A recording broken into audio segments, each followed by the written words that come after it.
Perkenalkan, nama saya Siregar Baginda Notibor Hasanahnya Serahman dengan NIM 811422790. Kali ini saya akan masuk kepada materi 3, yaitu sumber hukum internasional.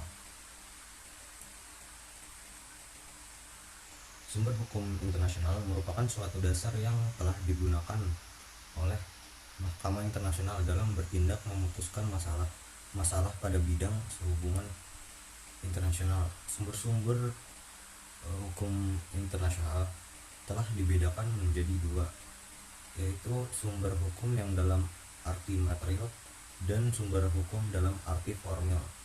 Dalam definisi sumber hukum material, yaitu sumber hukum yang membahas dasar berlakunya hukum pada suatu negara.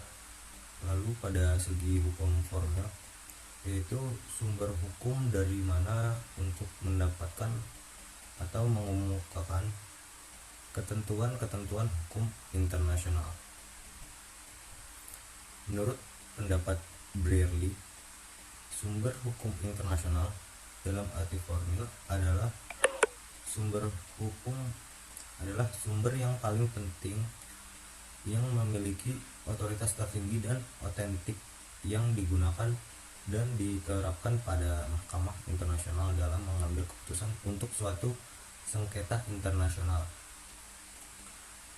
Sumber hukum internasional pada Piagam Mahkamah Internasional pasal 38 ayat 1 mengatakan bahwa dalam mengadili perkara yang diajukan kepadanya, Mahkamah Internasional akan mempergunakan: pertama, perjanjian internasional. Perjanjian internasional merupakan perjanjian yang telah diwujudkan antara subjek hukum internasional yang telah menjadi anggota masyarakat internasional yang memiliki tujuan untuk mengakibatkan akibat hukum. Pada perjanjian internasional ini, semisal sebagai berikut: mewujudkan perjanjian antar negara.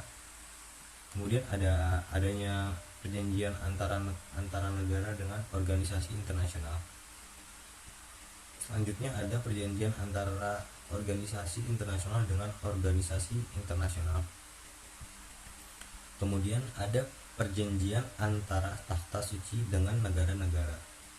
Perjanjian internasional ini dapat berakhir juga dikarenakan sebagai berikut. Yang pertama itu karena telah mencapai tujuan. Kemudian karena perjanjian berakhir apabila telah daluarsa. Kemudian punahnya pihak atau objek perjanjian internasional. Selanjutnya adanya perjanjian baru yang telah meniadakan. Yang terakhir sepihak dan telah disetujui satu sama lainnya. Yang kedua, kebiasaan internasional. Pada sumber kebiasaan internasional dapat dikemukakan bahwa kebiasaan internasional merupakan sumber hukum yang memiliki unsur-unsur sebagai berikut. Yang pertama, harus terdapat sebagai suatu kebiasaan yang bersifat umum dan diterapkan berulang dari masa ke masa. Kemudian ada kebiasaan internasional tersebut harus diterima sebagai hukum. Praktik yang dilakukan pada kebiasaan internasional dilakukan negara-negara, bahkan hampir semua negara yang terlibat, dan praktik dilaksanakan secara terus-menerus serta didukung oleh opinion juris atau para ahli. Berbeda dengan prinsip umum, general principle of the law, seperti asas tidak praktik atau prinsip-prinsip hukum yang ada di negara, asas legalitas, konsensus atau kesepakatan, keterbukaan, dan jika kebiasaan internasional ini adalah praktik tanpa adanya asas. Kebiasaan internasional juga memiliki contoh sebagai berikut. Yang pertama, untuk memperlakukan secara hormat dan dapat memberikan perlindungan pada utusan yang telah dikirim untuk mengadakan hubungan dengan pihak musuh. Kemudian ada dapat juga menerapkan Contoh seperti apabila ada masyarakat melakukan kegiatan merokok sembarangan, maka bisa diadakan kesepakatan larangan. Masuk ke prinsip hukum umum. Yang pertama itu ada asas pacta sunt servanda. Setiap perjanjian yang telah dibuat oleh para pihak menjadikan perjanjian itu memiliki kekuatan yang mengikat selayaknya undang-undang.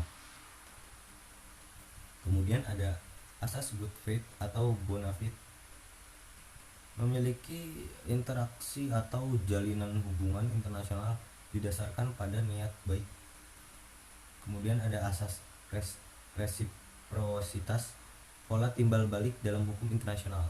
Kemudian ada asas free consent, interaksi internasional dilakukan berdasarkan kemauan atau inisiatif sendiri suatu negara tanpa paksaan pihak manapun. Kemudian ada asas equality. Asas equality merupakan kedudukan antara subjek hukum internasional adalah sama. Masuk ke keputusan pengadilan. Keputusan pengadilan dapat menjadi hadiah dasar untuk memutus keputusan perjanjian internasional, dapat dijadikan rujukan ataupun referensi bagi putusan-putusan yang memiliki karakter sama dan bisa menjadi suatu norma serta pedoman petunjuk bagi negara-negara supaya membuat dasar hukum internasional yang baru. Dapat diartikan, keputusan pengadilan ini berguna untuk membuktikan adanya kaidah hukum internasional mengenai suatu persoalan yang mendasar pada sumber hukum utama yakni perjanjian internasional,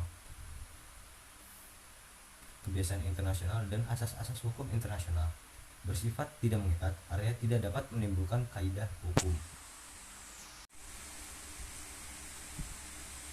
Terdapat berbagai macam subjek hukum internasional selain negara atau non-state actor.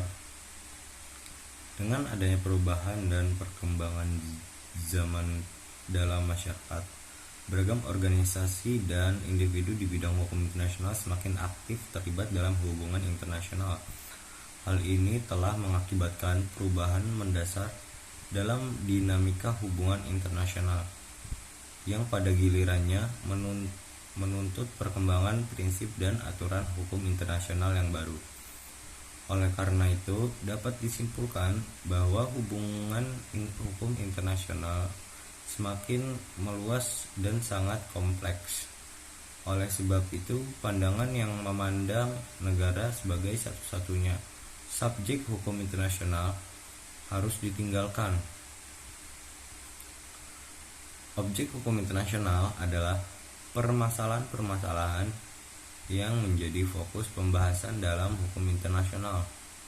Namun, dalam konteks hukum internasional, kawasan geografis suatu negara atau definite territory juga dapat dianggap sebagai objek hukum internasional, karena objek hukum internasional biasanya hanya memiliki kewajiban tanpa hak. Objek hukum ini memiliki nilai bagi subjek hukum dan dapat menjadi subjek dalam hubungan hukum yang diatur oleh subjek-subjek hukum. Umumnya, objek hukum ini merujuk pada benda atau hak yang dapat dimiliki dan dikuasai oleh subjek hukum. Contoh-contoh objek hukum internasional